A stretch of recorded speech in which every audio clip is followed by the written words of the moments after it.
Hello everyone, my name is Nicholas Shylock, and I'd like to welcome you to the first episode of my Paul McCartney is Dead documentary, where I'll be discussing the supposed death of Paul McCartney on September 11th of 1966 at 5 o'clock a.m. The story goes that in 1969, after the release of the Beatles' newest album at the time, Abbey Road, people suggested that Paul McCartney had died 3 years earlier in an automobile accident and was replaced by a lookalike. Russ Gibb, a well-known radio host at the time, discussed the many clues the Beatles put into their albums to tell you Paul was dead. He also explained on how Paul died and when Paul died. The rumor states that on September 11th of 1966, Paul McCartney was driving his car 10 miles north on the Dewsbury Road, where he passed through a red light and crashed a car.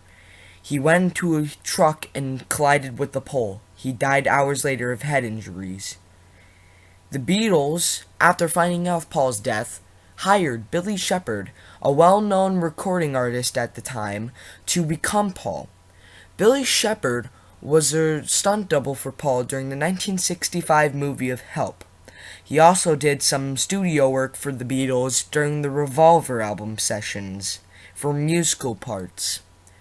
A few months later, Sgt. Pepper's Lonely Hearts Club Band was released, the first album with Bill as Paul. I'd also like to note that Bill Shepherd was part of Denny Laine and the Diplomats, Billy Shepherd and the Ranch Hands, Billy Shepherd and the Maple Leaf Four, and Billy Pepper and the Pepper Pots. Sgt. Pepper was a groundbreaking album that struck many barriers in the music industry. Billy had a few things that he wanted to do. All of the creative input was his, and he also wanted to become the new leader of the Beatles head on. I want to show you this photo of Bill Shepherd before he became Paul McCartney. This is during his time with the Diplomats and Denny Laine. I'd also like to note that years later in the 70s, he got back together with Denny Laine for the Wings Band. Neil Aspinall, in 1994, started the Imophony organization to try to reveal the truth about Paul McCartney's true identity. In 2006, he met Billy Martin, and together they created the Imophony YouTube channel. The Imophony YouTube channel was a series of cryptic videos that explained on how Paul died and what went on in the background. The revelation, which was going to reveal who Paul was scheduled to be on September 9th of 2012, but Paul pushed it back to 2020. I'd also like to note that Thomas U. Harriot released a book called The Memoirs of Billy Shears, and where he explains that the true writer of the book is Billy Shepherd himself. Thomas U. Harriot is heavily involved with Imophony organization, and I'd also like to note that if you want to go on his website, which will be in the link in the description, you could pre-order the revised version of the book.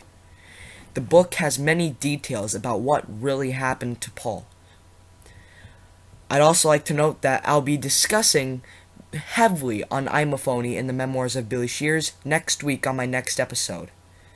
I'd also like to thank Mike Williams, Chuck McFadden, David Martin Biggs, and Imophony for helping me with my research throughout the past few months and helping me with advice. I'll see you all next week. Happy birthday, Bill Shepherd, and I hope you all be anticipating what happens. And I hope you all really enjoy my next video, because it'll have a lot of details.